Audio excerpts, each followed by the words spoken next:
Joshua Garcia may inamin kay Tito Boy Abunda ang tungkol sa kanila ni Elise Hoson.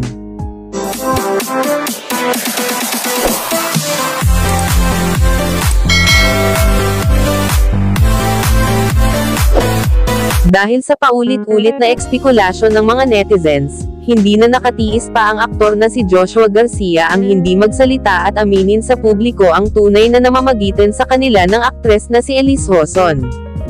Dahil dito nagpaunlak na ng interview si Joshua Garcia kay Tito Boy Abunda at ikinwento ang tunay na pangyayari noong naganap na Star Magical Christmas 2024. Ayon sa aktor na si Joshua Garcia, totoo raw na magkasama sila at magkasama silang mag-mall ngunit wala raw salon ibang ginawa. Inaamin niya na hindi niya akalain na magseselos si McCoy, dahil magkaibigan naman umano sila. Samantala nang malaman raw ni Joshua na may hindi magandang gagawin sa kanya ni McCoy ay agad raw siyang kumuha ng bodyguard para na rin umano sa kanyang seguridad. Nalaman raw niya kasi na nanggagalaiti raw si McCoy nang malaman na magkasama sila ni Elise Hoson. Ayon naman sa balita, nagmamakaawa raw ngayon si Elise kay McCoy dahil ayaw raw nitong maniwala na walang naganap sa kanila ni Joshua Garcia at tanging magkaibigan lang umano sila.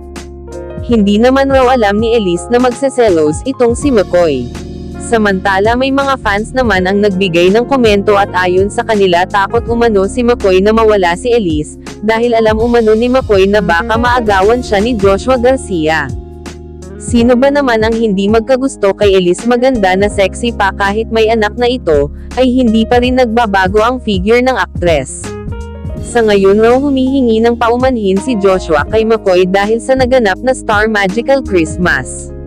Umaasa si Joshua na sana magkaayos na ang dalawa, dahil wala naman raw siyang intensyon na iba kay Elise kundi magkaibigan lamang sila.